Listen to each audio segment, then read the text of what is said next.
नमो लोये सौहरिहन्ताणम् नमो लोये सौहृदानम् नमो लोये सौभागिर्यानम् नमो लोये सौजायानम् नमो लोये सौत्रिकावती सावनम् ओंकारमिन्दु संयुक्त नित्यम् जायन्ति योगिनः कामदमोक्षदो चैव ओंकाराय नमो नमः मङ्गलम् भगवान् मङ्गलम् गौतमोऽग्नि मङ्गलम् कुन्कुण्डार्यो जयेन्द्रमो सुमङ्गलम् नमः समरिसाराय स्वानुभूत्या तथा स्थिति स्वभावाय भवाय सर्वाणाम् विभाव निरुद्ध निराकार।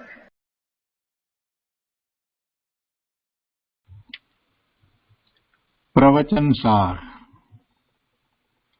भगवान कुंकुंदाचार्य रचित प्रवचन सार तथा भगवान अमृतचंद्राचार्य रचित प्रवचन साરની ટીકા તત્વ પ્રદીપિકા એનો સ્વાધ્યાય આપણે કરી રહ્યા છીએ। એમાં ગાથા 127 સુધી સ્વાધ્યાય આપણે પૂરો કર્યો છે। જ્ઞેય તત્વ પ્રજ્ઞાપનમાં હવે આજે ગાથા 128 તથા 129 નો આપણે સ્વાધ્યાય કરીશું। 127મી ગાથાની અંદર દ્રવ્યના ભેદની વાત જે કરી એમાં જીવ અને અજીવ એ રીતે ભેદ કર્યા એની સમજ આપી। હવે ગાથા 128માં કહે છે કે હવે દ્રવ્યનો લોક અલોકપણારૂપ વિશેષ એટલે ભેદ નક્કી કરે છે।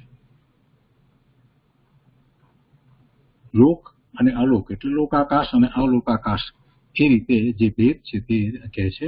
તો ગાથા 128મી આપણે તેના સંસ્કૃતમાં લઈએ। ઉદ્ગલ જીવ નિબદ્ધો ધર્મ અધર્માસ્તિ કાય કાલાઢ્ય વર્તતે આકાશે યો લોક સ સર્વ કાલે તુ।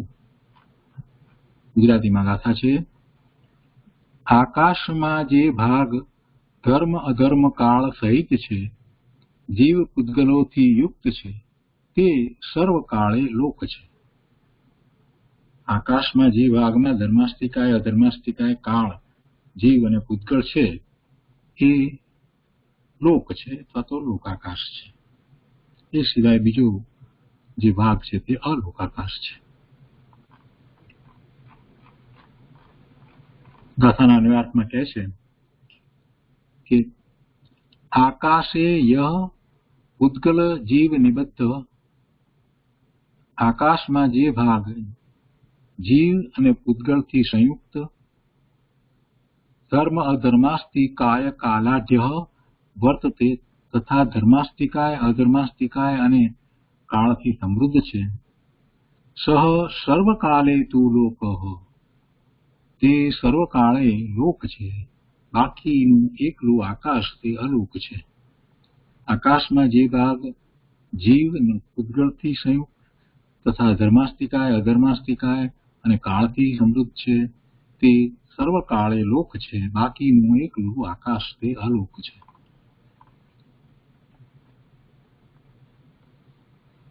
ટીકામાં કહે છે કે ખરેખર દ્રવ્ય લોકપણે તથા અલોકપણે વિશેષવાળું ભેદવાળું છે। લોકપણે અને અલોકપણે એટલે લોકાકાશ અને અલોકાકાશની વાત લેવી છે કારણ કે નિજ નિજ ભિન્ન લક્ષણોનો સદભાવ છે। એમાં બંનેમાં પોતપોતાના લક્ષણોનો સદભાવ છે, પોતાના લક્ષણોથી એ જુદા છે। લોકનું સ્વલક્ષણ સટ દ્રવ્ય સમવાયાત્મકપણું એટલે કે 6 દ્રવ્યોના સમુદાય સ્વરૂપપણું છે।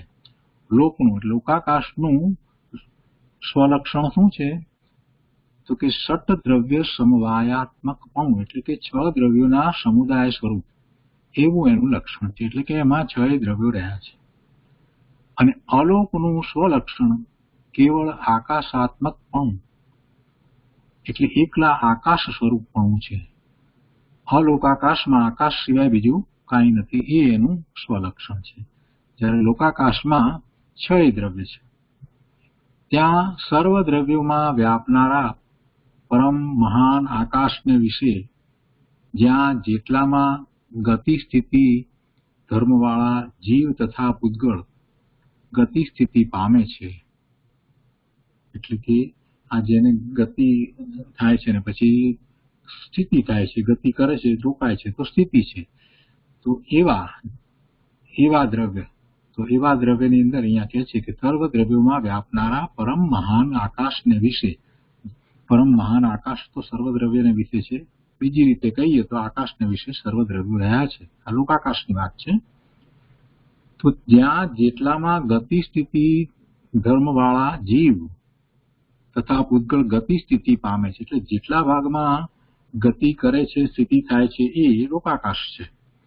પૂતગળ અને જીવની જેટલા ભાગમાં ગતિ સ્થિતિ થાય છે એ લોકાકાશ છે. એટલે એ રીતે અહીંયા વાત લીધી છે કે જ્યાં જેટલામાં ગતિ સ્થિતિ ધર્મવાળા જીવ તથા પૂતગળ ગતિ સ્થિતિ પામે છે. બીજું, જ્યાં જેટલામાં તેમને ગતિ સ્થિતિના નિમિત્તભૂત ધર્મ તથા અધર્મ વ્યાપીને રહેલા છે, એટલે કે ગતિમાં નિમિત્ત કારણ ધર્માસ્તિકાય અને સ્થિતિમાં નિમિત્ત કારણ અધર્માસ્તિકાય એ જેટલામાં રહેલા છે. અને જ્યાં જેટલામાં સર્વ દ્રવ્યોને વર્તનાના નિમિત્તભૂત કાળ સદા વર્ત્યા કરે છે, એટલે બધા દ્રવ્યોનું પરિણમન જે છે એમાં જે નિમિત્ત કારણ છે એવું કાળ, તો એ પણ જેટલામાં સદાય વર્તે છે તેટલું આકાશ તથા બાકીના અશેષ સમસ્ત દ્રવ્યો આટલાનો સમુદાય જેનું સ્વપણે સ્વલક્ષણ છે તે લોક છે, તે લોકાકાશ છે. આ લોકાકાશની વ્યાખ્યા કરી કે એમાં આ બધા દ્રવ્યો છે. મૂળ વાત તો આટલી કરવી છે. અહીંયા એક શબ્દ સ્વપણે એનો જે મૂક્યો એનો સ્વપણે સ્વલક્ષણ છે. સ્વપણે એટલે પોતાપણે, પોતાનું લક્ષણ છે સ્વપણે. ષટ દ્રવ્ય સમુદાય તે જ લોક છે, અર્થાત તે જ લોકનું સ્વપણું પોતાપણું સ્વરૂપ છે. તેથી લોકના સ્વપણે પોતાપણે સ્વરૂપપણે ષટ દ્રવ્ય સમુદાય લોકનું સ્વલક્ષણ છે. એટલે લોકનું સ્વલક્ષણ એ 6 દ્રવ્યોનો સમુદાય છે.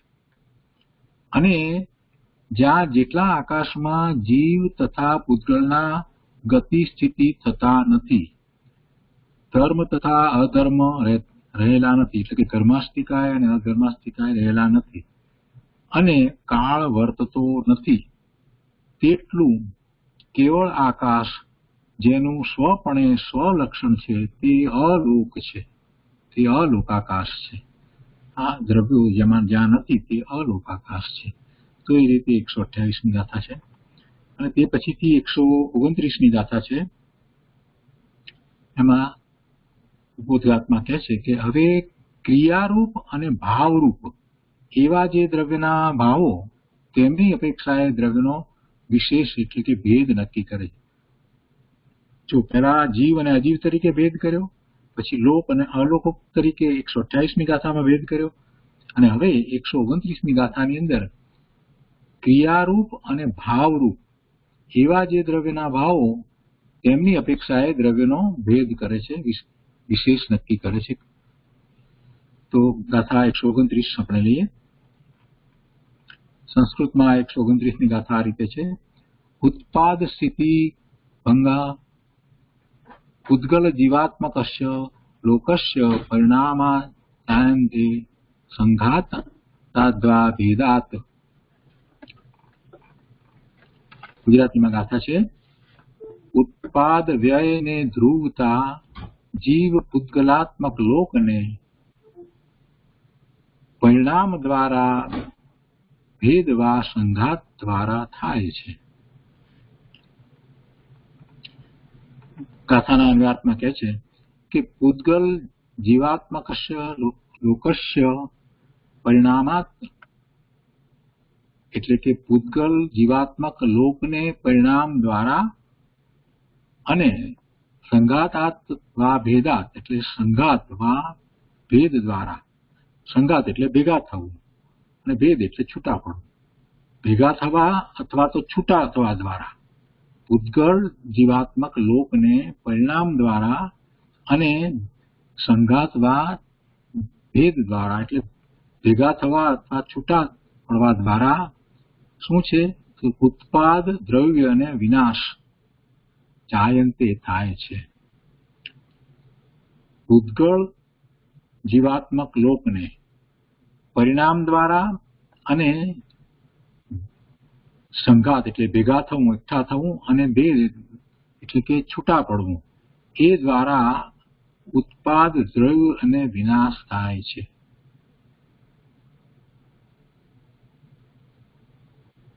ઉત્પાદ વ્યયને ધ્રુવતા જીવ ઉત્કલાત્મક લોકને પરિણામ દ્વારા ભેદ વા સંઘાત દ્વારા થાય છે. એની ટીકામાં આચાર્ય ભગવાન કહે છે કે કોઈ દ્રવ્યો ભાવ તેમજ ક્રિયાવાળા હોવાથી અને કોઈ દ્રવ્યો કેવળ ભાવવાળા હોવાથી તે અપેક્ષાએ દ્રવ્યનો વિશેષ એટલે કે ભેદ છે. જો બે પ્રકારે દ્રવ્ય, અમુક દ્રવ્ય જે છે એ દ્રવ્યો ભાવ તેમજ ક્રિયાવાળા છે, અને અમુક દ્રવ્ય છે, કોઈ દ્રવ્યો કેવળ ભાવવાળા છે, તો એ અપેક્ષાએ દ્રવ્યનો વિશેષ એટલે ભેદ નક્કી કર્યો છે. તો ત્યાં પૂતગળ તથા જીવ એ ભાવવાળા તેમજ ક્રિયાવાળા છે. પૂતગળ અને જીવ એ ભાવવાળા તેમજ ક્રિયાવાળા છે, કારણ કે પરિણામ દ્વારા તેમજ સંઘાત અને ભેદ દ્વારા તેઓ ઉપજે છે. પરિણમે છે તો પરિણામ દ્વારા ઉપજવું થાય છે, નવી નવી પર્યાયો જે થાય છે તે દ્વારા ઉપજવું થાય છે, અને બીજું સંઘાત અને ભેદ દ્વારા પૂતગળો ભેગા થાય અને છૂટા પડે છે, તો એ દ્વારા એ લોકો એ ઉપજે છે. એટલે સ્કંદરૂપ જે દશા થાય છે ને, તો એ રીતે વાત કરી છે. એટલે અહીંયા શું છે કે ભાવ અને ક્રિયાવાળા છે, અને એ રીતે ટકે છે અને નષ્ટ થાય છે. એટલે ધ્રુવપણે ટકીને રહે છે, અને વસ્તુ જે છે તેમાં આ ઉત્પાદ અને વ્યય થાય છે. હવે બાકીના દ્રવ્યો, આ બે સિવાય બાકીના દ્રવ્યો તો ભાવવાળા જ છે, કારણ કે પરિણામ દ્વારા જ તેઓ ઉપજે છે. એટલે માત્ર એમનું પરિણમન થાય છે, એટલે ભાવવાળા જ છે, એ ક્રિયાવાળા નથી. જીવ અને પૂતગળ જે છે એને ક્રિયા કરી, કેમ કે ભેગું થવું, છૂટા પડવું વગેરે જે છે, તો એ અપેક્ષાથી.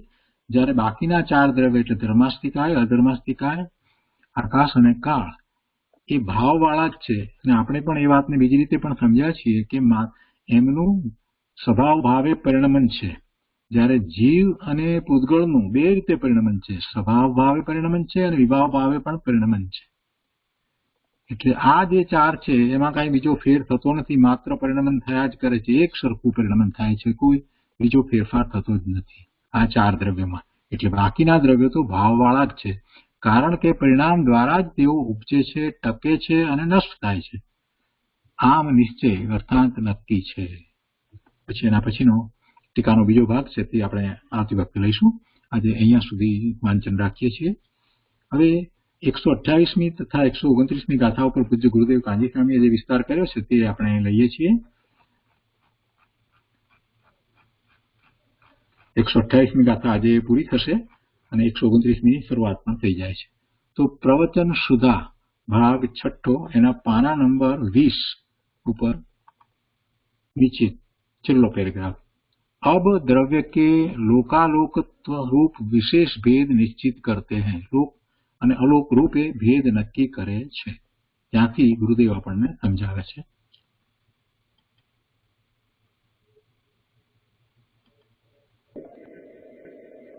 હવે द्रव्य के लोकालोक रूप विशेष निश्चित करो. क्या कहते हैं?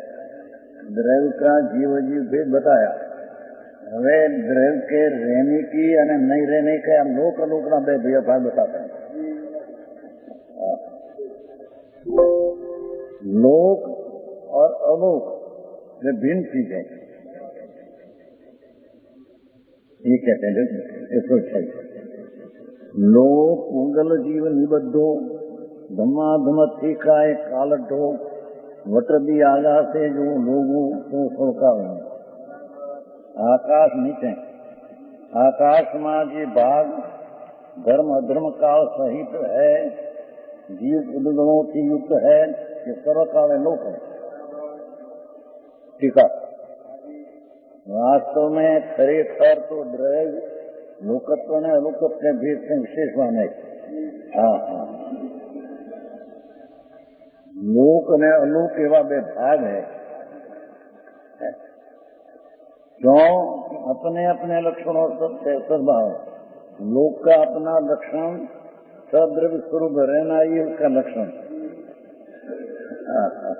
है। लोक का स्वलक्षण सद्रव्य समवायात्मकपना।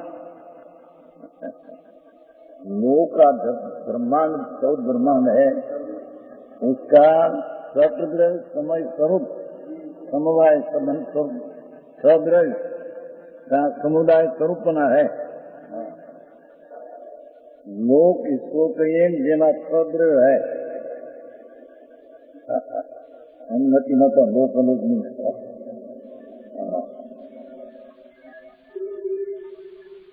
और अलोक का केवल आकाश स्वरूपना है। अलोक में तो केवल आकाश स्वरूपना। खाली भागा कौन ब्रह्मांड न सद्रव्य है कि लोक खाली भाग गजलवात है। आकाश आकाश आकाश आकाश अनंत अनंत दशे दिशा में क्या अंत नहीं। लोकना क्षेत्र में जो माप है उससे अलोक माप अनंत गुण क्षेत्र નું અસ્તિત્વ લોકનું અસ્તિત્વ સદ્રવ્ય સ્વરૂપ અને અલોકનું અસ્તિત્વ એકલા આકાશ સ્વરૂપ.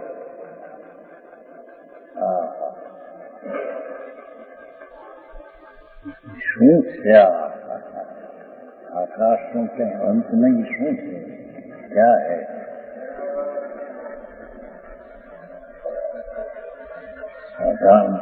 ये ज्ञान करवा समझावे प्रभु इस बात समझो कि सतद्रव्य जो रहते हैं उसको लोक અને આકાશનો એક કિલા ભાગ उसको અલૌકિક कि આકાશનો ભાગ कितना દશે દિશામાં અનંત અનંત અનંત અનંત અનંત આકાશ એમાં લોક તો બ્રહ્માંડ તો એક પરમાણુ તો રહે છે. परमाणु पुरुष क्यों कहा कि अनंत अनंत में भाग में अनंत में भाग में एक है. आकाश जो अनंत अनंत अनंत अनंत अनंत अनंत अनंत अनंत दशे दिखायो ऊपर लोक ने सीध पी देखो आकाश अनंत अनंत अनंत यहाँ भी लोकनो संगुणादि समुद्र यानी આગળ देखो अलोक अनंत अनंत अनंत अनंत नीचे देखो साथ में नरक से नीचे तो अलोक अनंत अनंत अनंत अनंत आम देखो तो अनंत अनंत अनंत. જોવા ક્ષેત્રની અંતતા એ અનંતતાને ભગવાન જાણનાર છે, આત્મા જાણનાર છે. चेतना कहीं भी नहीं, ये चेतना द्वारा उसको जानने वाला है. ये अलोक का अंत नहीं, ये आकाश को खबर नहीं.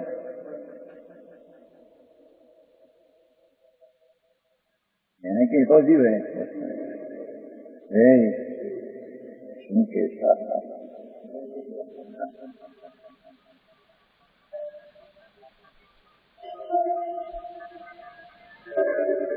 દશે દિશામાં લોકનો અંત પછી અનંત આકાશ.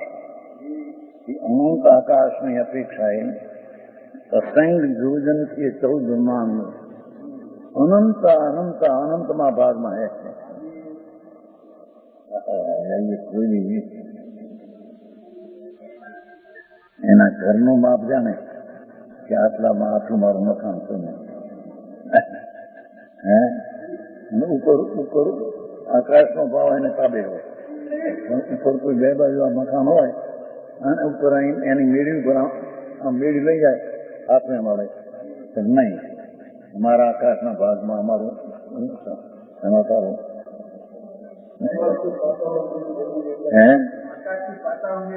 હા એ વાત જ્યાં એની જગ્યાઓ છે જેટલામાં એટલી જગ્યાઓની ઉપર કોઈ આમ છેટેથી દૂર, મને એક માઇલથી દૂર બે બાજુમાં ઉપર લઈને બનાવીને ત્યાંથી પણ કઈ સેંકડો જોજન દૂર તો ઉપર જો મકાન બનાવે તો કે નહીં અમારો આકાશ ભાગ છે, मेरी न बनवानी हम।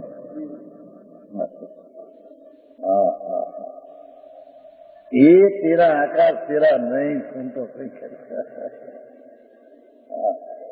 ये खेतर तेरा नहीं ने खेतर में हमारा ये अलोक ये भी तेरा नहीं। यहाँ ये कहते हैं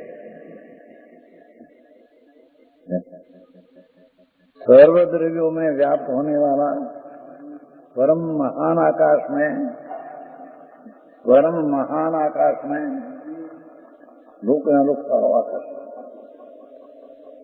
जहाँ जितने में गति स्थिति, जितना क्षेत्र में धर्मास्थी अधर्मास्थी गति स्थिति धर्म वाले जीव, गति स्थिति धर्म वाले जीव तथा पुद्गल गति स्थिति को प्राप्त होते हैं, जहाँ जितने में उन्हें गति स्थिति में निमित्त भूत धर्म ने अधर्म व्याप्त होकर रहते हैं।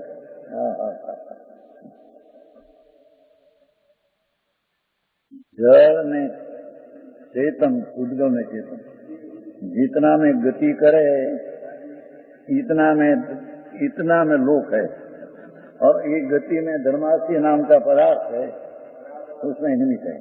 धर्मार्थी पदार्थ तो लोक में है, अलोक में नहीं। ऐसा आई बात है।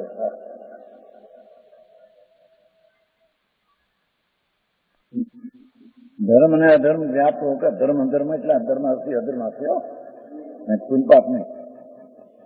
गति जीव ने जड़ गति करते हैं तो धर्मास्थी अरूपी लोक प्रमाणे असंख्य प्रदेशी ग्रह है, ये लोक में गति करनार जीव पुरुष निमित्त है, और गति करके स्थिर होते हैं तो स्थिर जीव ने पुरुष में अधर्मार्थी नाम का पदार्थ है, निमित्त है।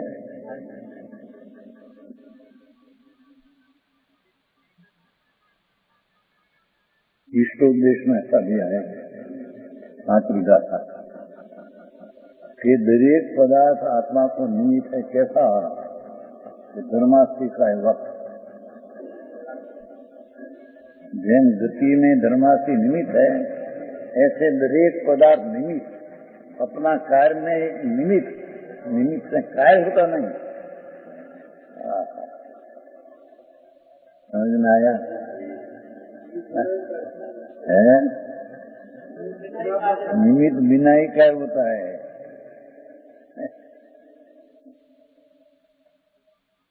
छठा काल नाम का पदार्थ में है, उसका निमित्त मन में है, अलोक में नहीं तो भी निमित्त कहने का क्या किया? लोक में काल नाम का द्रव्य असंख्य है, एक एक प्रदेश में एक एक, तो लोक में द्रव्य ने गति स्थिति में निमित्त धर्मास्थी न धर्मा। तो आकाश में क्या है? आकाश में काल नहीं इतना में अलोक में काल नहीं, छतां एम कहने में आता है कि आकाश का परिणमन में काल निमित्त कहने में आया है। परिणमन में आकाश का परिणमन में काल यहाँ है, लोक प्रमाण है। बापू आप वितराग माल बहुत अलोक में परिणमन जो है आकाश का, उसमें लोक में रहा काल द्रव्य निमित्त कहने में आया है। द्रव्य ने परिणमन में निमित्त है ना, तो लोकमय निमित्त है हमें नहीं।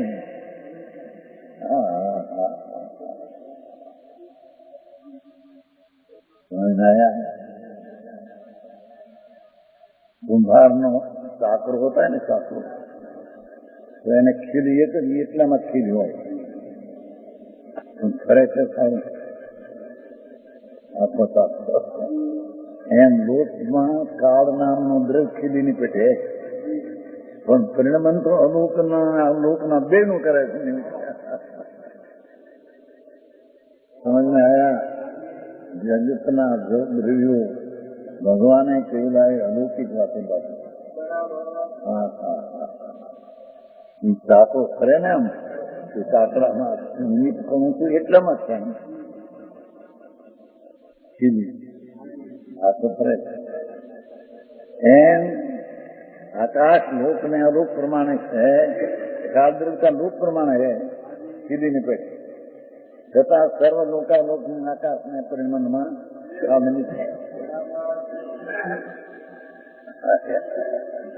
શું છે આ? એને તો જાણનાર ચૈતન છો ભગવાન તને અનંત નો લાગે. ક્ષેત્રની અનંતતાનો જાણનાર ક્ષેત્રજ્ઞ છે. આ ભગવાન એનો જાણનાર છે. એનો રચનાર નથી, તેનો પોતાના કામમાં સહાયકપણું નિમિત્તી કહેવામાં આવે છે. समझ में आया? अपनी परिणति अपने से होती है, हर धर्मार्थी काय को गति में निमित्त कहने में आता है. स्थिति में धर्मार्थ को निमित्त, परिणमन में काल को निमित्त. यहाँ अलग आत्मा में आता है नियम सार में. तो काल द्रव्य न हो तो परिणमन में नियम काल परिणमन होता नहीं. नियम सार में है. उसका अर्थ ही तो काल द्रव्य सिद्ध करना है. परिणमन तो अपने से अपने में कारण से होता है. और काल द्रव्य एक जगत में श्वेतांबर लोग काल द्रव्य नहीं मानते, કારણ કે તો એને સર્વજ્ઞપણાનું કલ્પિત ઉઠાવી પડે. આ તો સર્વજ્ઞની સિદ્ધિ અને સર્વજ્ઞે કહેલો ધર્મ એ અનાદિનો આ વસ્તુ है. दिगंबर धर्म एक सर्वज्ञ का कहा हुआ है. एमने तो कल्पित बनाई, तो उसने काल द्रव्य माना ही नहीं.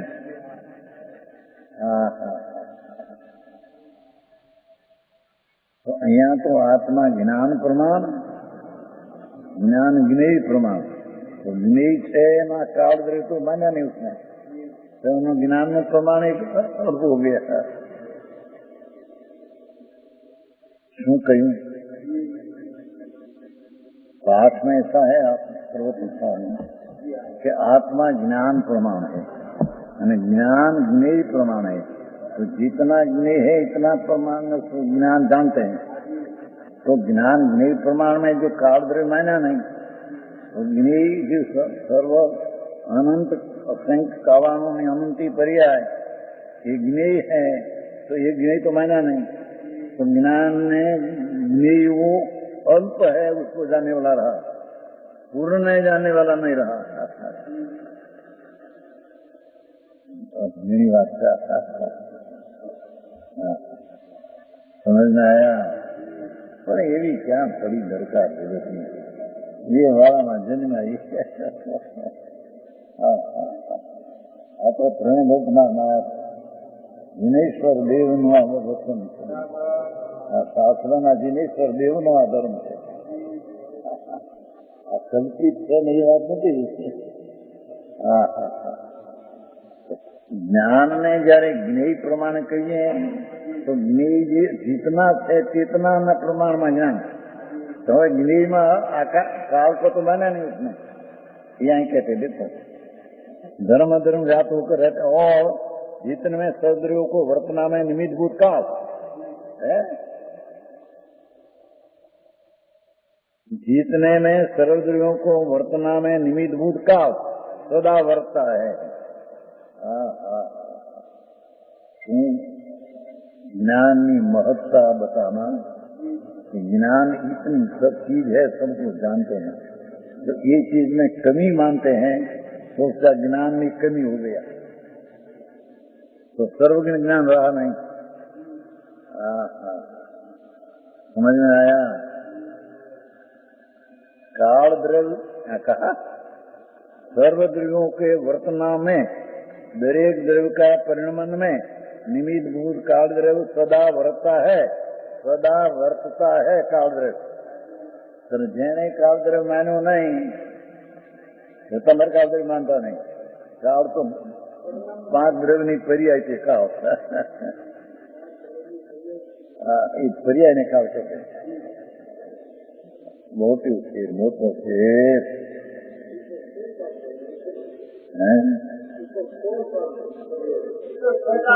એ તો પર્યાય દરેક ની તો સ્વકાળ છે, પણ પરકાળ એક નિમિત્ત છે કે નહીં? વાસ્તવિક રીતે એવું એની વાત છે. ઘણા વખતમાં કેમ સાંભળ્યું કે જેને કાળ દ્રવ્ય છે એ માન્યું નથી, એનું પરિણામ નિર્મળ થયું નથી. આ તો જામનગર કહ્યું 88 જામનગર 88 એવા છે 90 રાત્રે એની વાત છે ભાઈ. આ તો એમ તો काल द्रव्य सर्वद्रव्यों में वर्तना में निमित्तभूत काल सदा है. काल सदा वर्ता है. काल द्रव्य सदा वर्ता है जगत में. तो ये काल द्रव्य में न माने एम चंद्राचार्य पक्षी मान्यू છે સ્વકાશ, કારણ કે મેળ ખાધો નહીં એટલે માની પણ એ માણસ શાસ્ત્રોમાં નથી. શાસ્ત્રો એ બધા કલ્પિત બનાવ્યા છે, મિથ્યા દૃષ્ટિ જેની વાત છે. અને સિદ્ધાંતમાં તો એવા લેખ છે કે જે શ્વેતાંબર પંથનો જેને પહેલો નિકાલા દિગંબર જેની વાત છે એ મરીને નરકે ગયો છે. વાત છે દર્શન સાર નામનું દેવસેનાચાર્યનું પુસ્તક है. हम तो सब दिखाया नहीं, तो उसमें ऐसा दिखाया कि प्रथम श्वेतांबर धर्म निकाला जिसने बहुत विरोध किया, तत्व से विरोध के दिया, ये नर्क में गई है. मेरी आपकी बात करे श्वेतांबर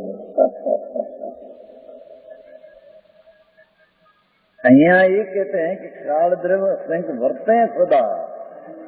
आकाश में जितना आकाश प्रदेश है ये प्रदेश जीत काल, तो असंख्य 24 समय जितना तो प्रदेश है, तो इतना असंख्य 24 समय जितना काल द्रव्य है.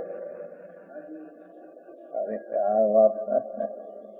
आ तो ज्ञान विशेषता में आ बदा जानने लायक है. અને इतना ज्ञान की महत्ता है, इतना ज्ञान मोटू से मोटू एम बताना है. लोक ने अलोक ये लोई को काल ग्रह सदा वर्तता है, निमित्त भूत होकर है. सर्वद्रव्यों को हम क्यों नहीं भाई? तो सर्वद्रव्य आकाश आयो, अलोक नो आकाश. ભાઈ આ બધું જીવનું છે ને, એમના વેપારના ધંધામાં લડાઈ ગયા હતા, સમજવું કઠણ છે. હા, શું સર્વજ્ઞ પરમાત્મા ગુણેશ્વર દેવના દ્રવ્યો જાણેલા એ છે કે લોકને સર્વદ્રવ્યો કહો તો સર્વદ્રવ્યમાં આકાશ આવ્યા ને, અલોકનો આકાશ આવે કે નહીં? હે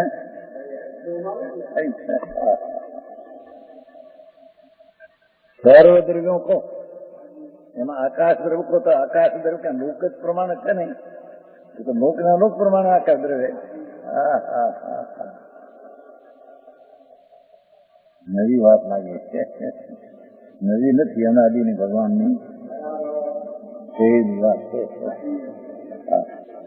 સર્વદ્રવ્યો કહો ધર્માસ્તિ અધર્માસ્તિ આકાશ ઉદ્ગમ ને જીવ અને પોતે પણ પોતાને નિમિત્ત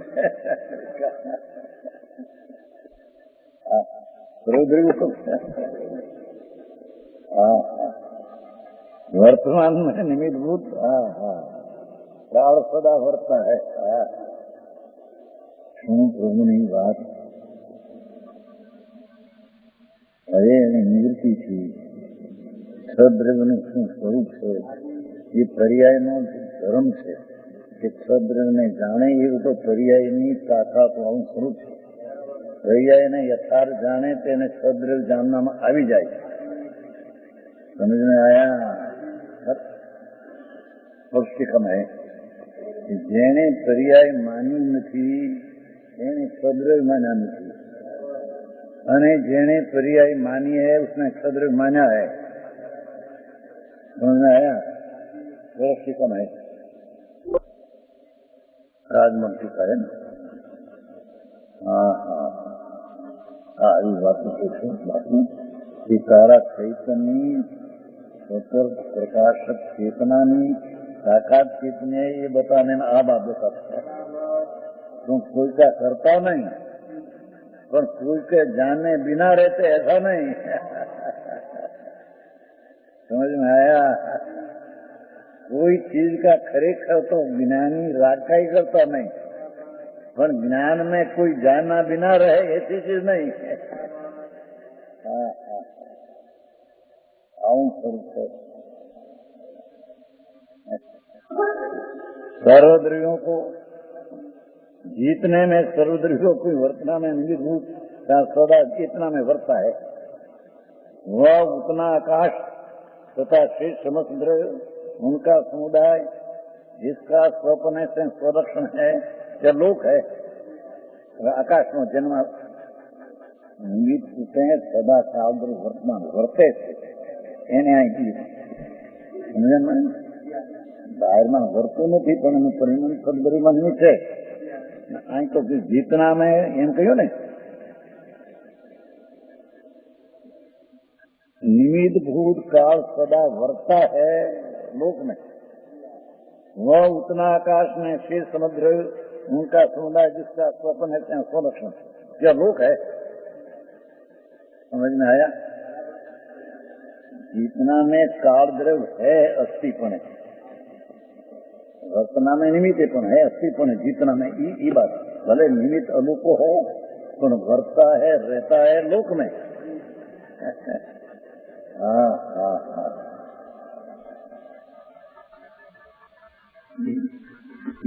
संतो दिगंबर मुनिओ करुणाથી કેટલી ચર્ચા કરી એવી વાત ક્યાંય સમજ.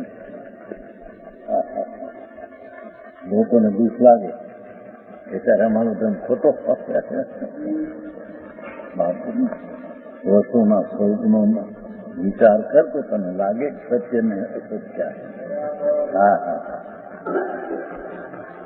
जितना में निमित्त भूत काल द्रव्य वस्तु वर्ती है इसमें में आकाश तथा समस्त द्रव्य उनका समुदाय जिसका स्वपने से तो नाम लोकपने से है ना. नीचे निज रूप से सद्रव्य समूह लोक है वही लोक का स्वरूप है. सत्व है सत्व है लोक का सत्व है ये स्वरूप है. इसमें लोक के स्वप्न से सद पदार्थ का समूह लोक का स्वलक्षण है. सद पदार्थ रहना ये लोक का स्वलक्षण है. और लोक में आकाश वर्तते नहीं द्रव्य इसमें है नहीं बड़ा निमित्त भी तो इसमें है नहीं. जितना में काल द्रव्य आदि धर्मास्थी अधर्मास्थी आते हैं इतना में लोक कहने में आता है.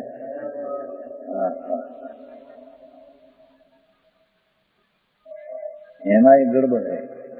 भगवान सिद्ध है सिद्ध में रहते हैं ऊपर क्यों नहीं जाते हैं?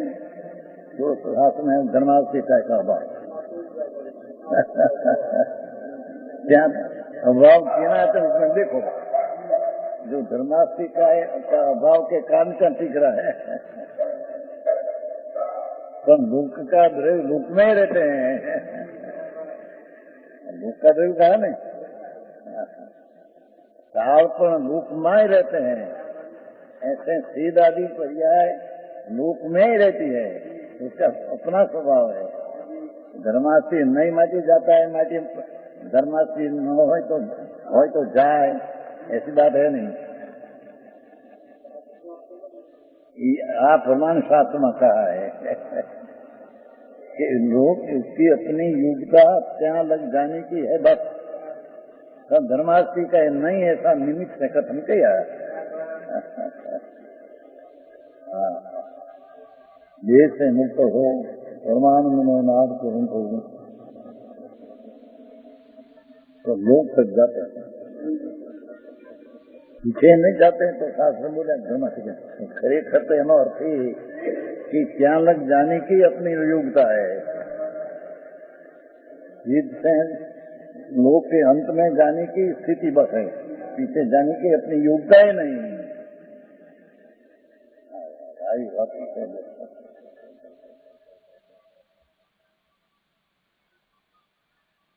और जहाँ जीतने आकाश में जीव ने पुद्गल की गति स्थिति नहीं होती है, धर्म ना धर्म नहीं रहते हैं, गति स्थिति नहीं होती, न उसका निमित्त भी नहीं रहते, और काल नहीं बरतता। देखो काल उसमें रहते नहीं, आकाश में आलोक में।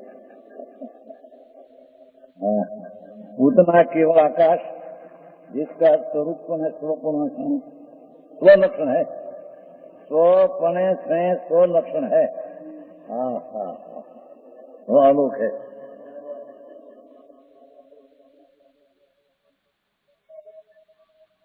एक तो पहला भेद क्या किया कि सामान्य द्रव्य कहा था, उसमें भेद पैदा जीव नदी। दूसरा भेद क्या किया कि क्षेत्र का भेद लोक न लोक। और तीसरा भेद क्या करते हैं कि क्रियावती ने भाववती शक्ति वाला द्रव्य क्या है। समझ में आया? पहले ऐसा कहा कि द्रव्य समान द्रव्य है, ऐसा कहा।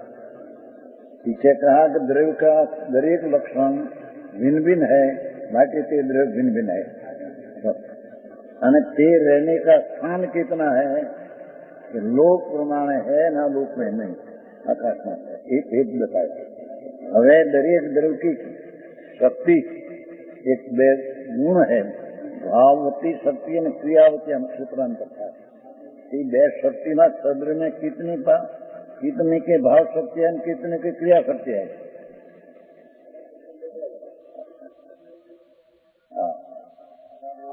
एक तो क्रिया रूप और भाव रूप। देखो क्रिया रूप एक क्षेत्रांतर होता है, शरीर जमा गति था, जीव को नाम गति करे नाम ये क्रिया। क्रिया और भाव तो सही द्रव्य में है, भाववती शक्ति तो क्षेत्र में परिणमन का भाव, तो क्रियावती शक्ति तो दो ही में है, जीव में।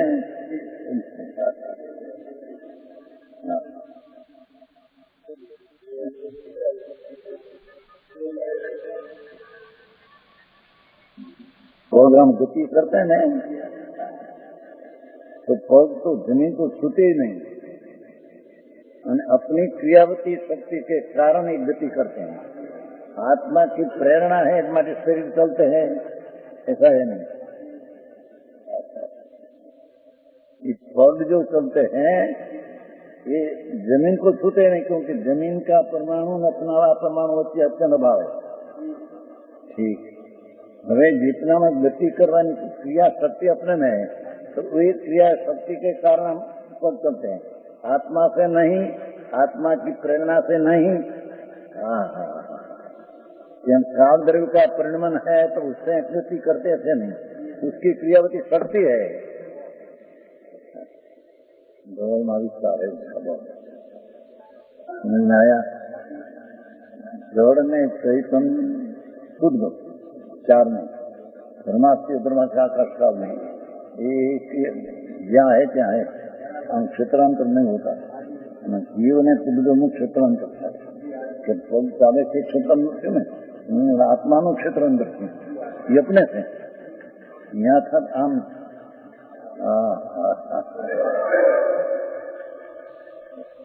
आई बात ऐसे द्रव्य के भाव है, उनकी अपेक्षा से क्रिया रूप और भाव रूप ये बात द्रव्य के भाव उनकी अपेक्षा से द्रव्य का विशेष निश्चित करते हैं। 129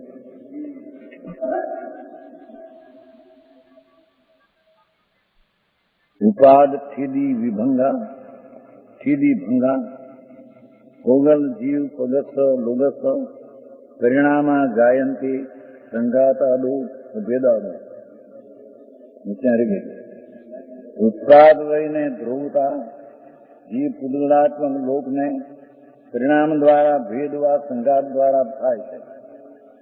ટીકા 129 ટીકા. કોઈ દ્રવ્ય ભાવ ને ક્રિયા વાળે હોને છે અને કોઈ દ્રવ્ય કેવળ ભાવ વાળે હોને છે.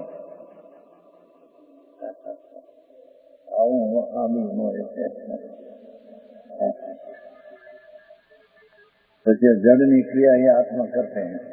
आत्मा हलावे तो जड़ हालते એને ક્રિયાવતી શક્તિ જડમાં है काम नहीं. समझ में आया? हाथ होता है ना, ये क्रियावती शक्ति के कारण यहाँ स्वतंत्र होता है, आत्मा से नहीं. आत्मा भी अंदर क्रियावती शक्ति है तो ये भी ये अपने से अंगुली चलती है नाट्य आत्मा ने करना पड़ा ऐसा नहीं. જેની વાત છે બાપુની વિતરાગના સદ્રવ્યો બહુ સૂક્ષ્મ है. कोई द्रव्य भाव ने क्रिया वाले होने से और कोई द्रव्य केवल भाव वाले होने से अपने द्रव्य का भेद है. ये अपेक्षा सद्रव्य में भिन्न है. द्रव्य तरीके भले सामान पर क्रियावती ने भावती शक्ति ने अपेक्षा है द्रव्य में भिन्न है. वहां पुद्गल ने जीव भाव वाले और क्रिया वाले है. जीव ने परमाणु परिणमन का भाव वाला भी है, क्षेत्रांतर की क्रिया वाला भी है. मुंबई से यहाँ आत्मा आया ना, ये अपनी क्रियावती शक्ति से आया. शरीर में आया ये शरीर की क्रियावती शक्ति से आया है. उन्होंने शिक्षा दी ये कौन तो परमाणु तो परमाणु की क्रिया पैसा में जाना की क्रियावती शक्ति कैसे जाते हैं. आत्मा ये दिया ऐसी बात है नहीं. दुनिया की मुंडी है फीसो क्या है नो बाप नो तो पुद्गल खेती पुद्गल की पर्याय, पैसा पुद्गल की पर्याय. ये पुद्गल की पर्याय किस्सा में से निकल काम जाती है तो क्रियावती शक्ति में काम जाता है. तेरा हाथ से निकाला मुझे गई खाया नहीं समझ रहा है. मुझे हाँ भी क्या है मुझे बता सारी प्रभुता वर्णन करे. तेरी प्रभुता में सब द्रव्य की विशेषता तेरा ख्याल में आ जाता है. सामान्यपणे ख्याल में आया पर विशेषपणे जितनी जितनी शक्ति वाला है लोक में इसका ख्याल आ जाता है. क्रियावती ने भाववती से भेद एकदम मेरे ख्याल में आ जाता है. समझ में आया? क्या किया कि क्रियावती ने भाववती शक्ति से द्रव्य में भेद है. वहाँ पुद्गल ने जीव भाव वाला भी है, अपना परिणमन भी है और क्षेत्रांतर वाला भी है. ये अपने से क्षेत्रांतर होता है अपनी क्रियावती शक्ति. समझ में आया? हाँ ये बात ही खोटी है. गाड़ी में बैठो नहीं ये तो अपने आप एक जणो कहतो બંધ કરી એનો વિરોધ કરવા. મોટરનો નોંધ લગ્નની મોટરમાં આપણે મોટરથી જતા નથી. આપણે આપણાને કારણે હોંડગરવાળા કહે છે કે શરીરને કારણે જાય, મોટરને કારણે મોટર કારણે જાય. હોંડગરવાળા કહે છે કે શરીરને કારણે શરીર જાય, મોટરને કારણે हम हाथ तो ऐसा नहीं. ये बड़ी दूसरी बोली फोनगરની મોટર પેટ્રોલ વિના ચાલે અને આપણી મોટર એ સાંભળને જવું શું કરે છે. પેટ્રોલના પરમાણુમાં આમ જવું આવવું પડવું એ તો ક્રિયાવતી શક્તિને કારણે થાય છે અને મોટરનું ચલવું એ પરમાણુમાં ક્રિયાવતી શક્તિને કારણે મોટર ચાલે છે, પેટ્રોલને લઈને નહીં.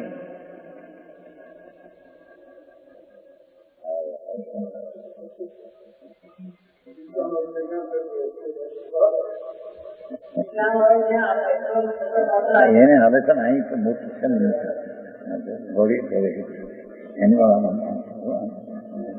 એ પ્રશ્ન જે સમય જે ક્ષેત્રમાંથી પરમાણુને આત્મા ભીમ આવડે છે એ अपनी क्रियावती शक्ति ने कारणा समझ में आया। मोटर में बैठो ही नहीं, मोटर में शरीर छूटा ही नहीं।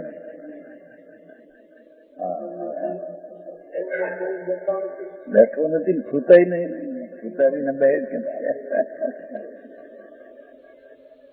હું તે ક્યાં પાગલ છે દુનિયા, દુનિયાને પાગલપણું ધર્માત્મા પરમાત્मा प्रकाश में बात। धर्मात्मा जયારે सत्य बात करते हो तो ऐसी लगे क्या तो पागल है। सतत देखाय છે કે મેં આત્માને અમે પ્રેરણા કરી હાલે અને એ કહે કે ના ના બેટરી મોટર હાલે। ऊपर जाते हैं क्या पेट्रोल भी न जाए एरोप्लेन हमें पड़ी नहीं 6 वर्ष में अमेरिका में 6 वर्ष की फर्क चुका बहुत जोखिम હતું समुद्र में लाखों मानस પણ એ ક્રિયાવતી શક્તિને કારણે ત્યાં ફરતું છે અંદર इंजिन ने કારણે नहीं, बीजा क्रियावती परमाणु ने कारण ये परमाणु क्रिया नहीं। अरे मारे अरे आई बात समझ में आया। लाकड़ी मोटरવાનો પેલો લાકડી છે આમ થાય છે એ અંગુળીને લઈને નહીં, અંગુળીના પરમાણુ ક્રિયાવતી શક્તિને કારણે એ ફરી આમ ચલે છે। આની ક્રિયાવતી ને કારણે એ આમ થાય, આત્માને કારણે નહીં। આવું મારું વેદ જ્ઞાન કરાવે છે। एक एक परमाणु गति करते हैं आ परमाणु हम आधारे रहे है ऐसा नहीं। परमाणु है ना उपजा ये आने आधारे रहे ऐसा नहीं। ये परमाणु गति करते हैं जब मिश्रणानी गति करते हैं माटे आ गति करते हैं नहीं। ये परमाणु की स्वतः क्रिया अपने से है गति होती है, दूसरा परमाणु अपने से गति होती है। आत्मा से तो नहीं पर दूसरा परमाणु से भी नहीं। अरे आई बात बंधुए तो यहाँ बड़ी चीजें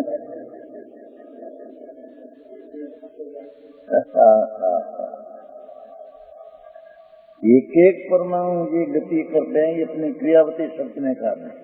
दूसरा परमाणु का धक्का लग गया। एक सेठ कहते थे बाउंड सेठ जो एक वस्तु થાય આખી વસ્તુ મડીએ નહીં તો એટલા મડીએ તો ખસી જાય છે આને કારણે।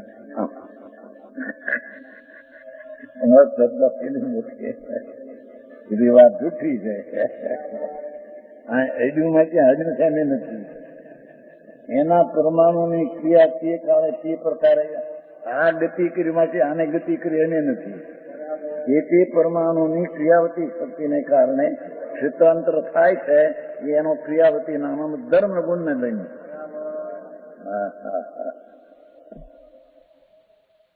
સમજાય છે કાંઈ?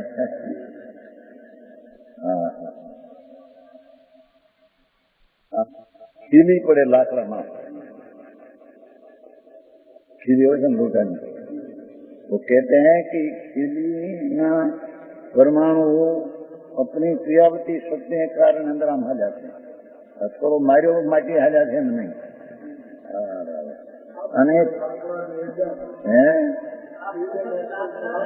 લાકડાના દે ને એ જ પછી પહોંચાતો હજી તો આપણું અઠવાડિયામાં કીધું એ ચૂંટ લાકડાને અડી નથી અને ચૂંટને કારણે ખાડો પડ્યો નથી। એ પરમાણુનો ખાડો ક્રિયાવતી પરમાણુ જે શક્તિ છે એ કારણે અંફાવા થઈ જશે। હું ક્યાં તમારે પાસે તો ભાઈ ભેગા થઈને આવી ચર્ચા કરો, કોઈ ક્યાં હતી ક્યાં ત્યાં રૂપિયાની માંડી હોય બધી.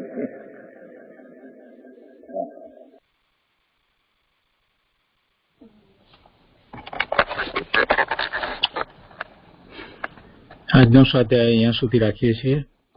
129મી ગાથાનો શેષ ભાગ આપણે આવતા સ્વાધ્યાયમાં લઈશું. હવે સુખધામ બોલીએ. સુખધામ અનંત સુસંત ચરી